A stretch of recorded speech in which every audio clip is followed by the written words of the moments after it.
So you may be having an issue with CarPlay where for some reason it just keeps disconnecting from your device. So whether you're rocking CarPlay on your car, whether you have it in a different, maybe you just installed a new screen and you're still having issues.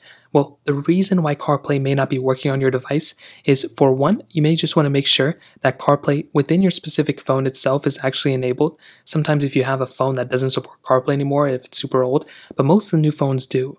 Now, a reason why it may be just randomly disconnecting from your specific device in your car is mostly because of the wire that's connected.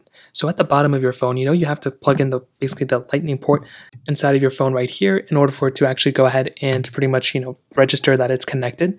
Now, if this specific wire is faulty, if this specific wire has issues, well, what you're going to have to do is pretty much either get a new wire or just double check that this wire is not the issue. Many times I've seen back in the day, and even now, the wire itself is the problem. So make sure your iPhone is, the wire itself doesn't have any issues. But another thing is with the end of the wire, you may just want to go ahead and make sure that isn't the issue either. Now, for wireless CarPlay or for cars where this isn't the issue, you may just want to go ahead and double check that your phone isn't on a very outdated version of software. Sometimes this can have some issues too. So what I would recommend doing is going and making your way over to your iPhone settings just like so. You then want to go ahead and make your way down into the general option, which is right here.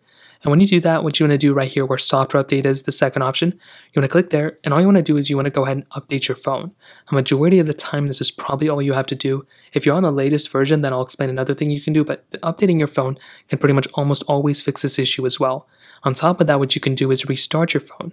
So if there's no update, just go ahead, power down your phone just like this, select to power off. When you go and power back on, you want to go back into it, and you want to see if it's working now. Now, for some reason, it's still disconnecting. You may just want to go and double check interference. Sometimes if you have, plugged in wirelessly, and if for some reason your Bluetooth connection is also connected to the car, sometimes you can have some issues there where the receiver will detect Bluetooth first, and you'll have to switch to CarPlay and vice versa. So those are pretty much the main ways to go and fix this issue for the most part. If you have any other thoughts or questions, let me know in the comment section below. Hit the like button, that would mean so much, but definitely hit that subscribe button. More importantly than everything else, I love every single one of you guys. Hopefully I'll catch you guys in the next video. Peace out till then.